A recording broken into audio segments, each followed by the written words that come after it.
Ya, kita tiba di segmen penghujung atau segmen terakhir atau segmen kelima pemirsa dalam program Tapari Tausiah pagi hari bersama Ustadz Bakhtiar ya, Masya Allah. Baik, dilanjutkan Ustadz. Tadi ini greget sekali nih. Greget sekali. Ya, sudah sampai di mana? Silakan. Tentang pemirsa yang insya Allah dimuliakan oleh Allah Subhanahu Wa Taala, mudah-mudahan kita selalu dalam lindungannya. Kembali kita akan melanjutkan bahwa setelah tadi taubat, kemudian innalladzina persoalan hal gaib ini. Pertama tadi adalah malaikat. Berarti innalladzina itu adalah orang-orang yang betul-betul yakin dan beriman kepada Allah Subhanahu wa taala. Jadi itulah yang pertama adalah malaikat, kemudian yang kedua bagaimana malaikat itu mengawasi diri kita sendiri dalam kehidupan sehari-hari.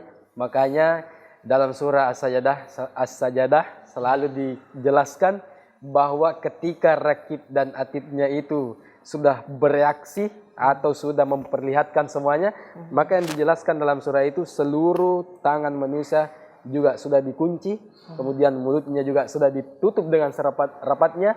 Makanya mulut yang dulunya selalu kita gunakan untuk bercerita, menceritakan keburukan, kejelekan orang lain, kemudian juga apa sih bahasa ininya, gibah, gosip dan lain-lain sebagainya. Maka ketika saat itu ditutup rapat, maka yang berbicara adalah apa yang telah disaksikan dan juga dicatat oleh malaikat rakib dan atid itu sendiri.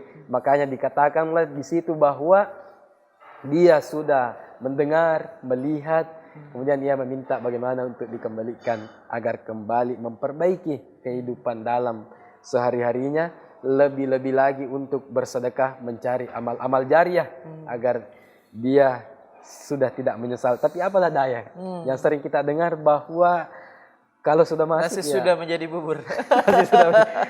Pokoknya tinggal makin di situ. Tinggal makin di situ. Tapi Allah Maha Pengampun, betul sekali, Maha Penyayang. Makanya itulah pentingnya kita memiliki generasi atau keluarga yang betul-betul paham dengan agama.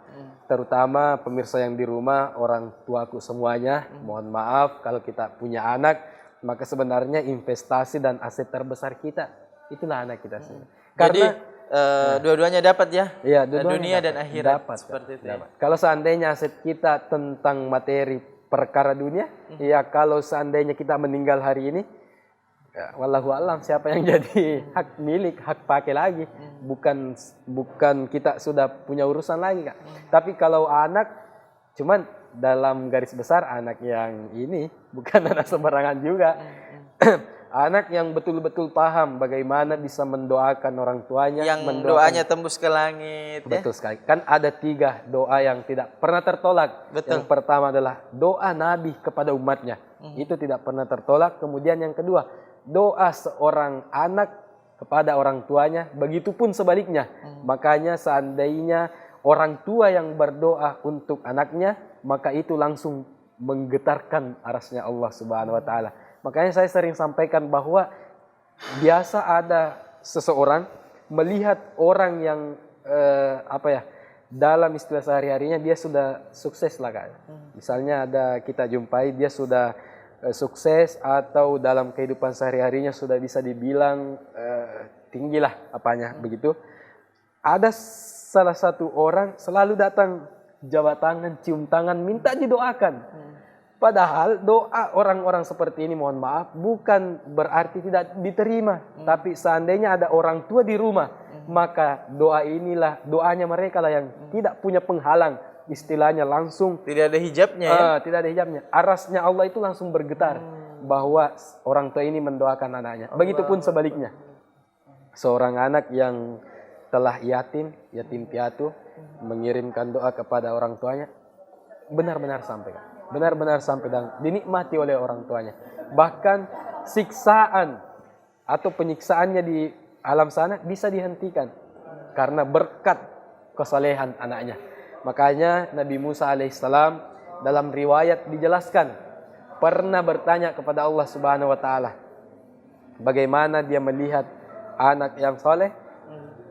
Kemudian diperlihatkan oleh Allah salah satu orang di pasar. Apa kerjanya? Cuma menjual daging. Tapi soleh dijamin masuk surga karena berkat dia mengurusi orang tuanya. Allahu Akbar. Ya, baik, boleh disimpulkan Ustadz karena Ya. kita sudah di penghujung acara, silakan disimpulkan.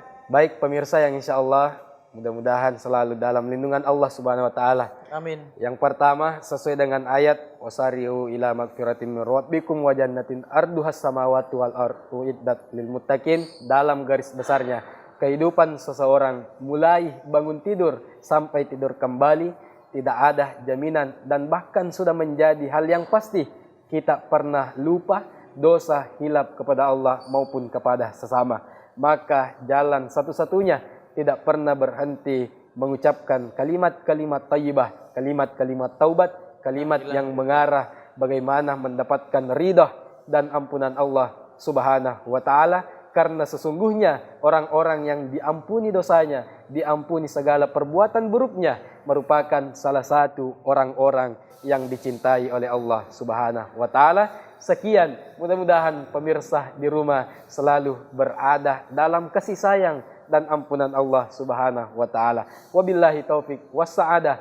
Assalamualaikum warahmatullahi wabarakatuh. Waalaikumsalam warahmatullahi wabarakatuh. Terima kasih Ustadz sudah hadir di tengah-tengah kita dalam program Tapari Tausiah Pagi Hari. Sehat selalu. Kita jumpa lagi di episode selanjutnya. Amin, ya Rabbal Pemirsa, itulah tadi ya tausiah yang dibawakan oleh Ustadz kita, Ustadz Muhammad Bahtiar, yang Masya Allah ini bisa dibilang sangat mencerahkan, dan Insya Allah ada begitu banyak hikmah yang bisa dipetik oleh pemirsa atau jamaah yang ada di rumah. Akhir kata seluruh kerabat kerja pamit undur diri. Saya Radiah Sahril.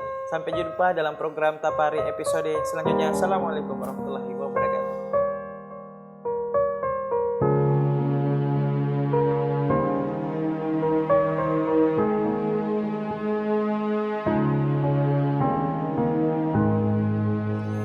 Ilahi lastu lil firdausi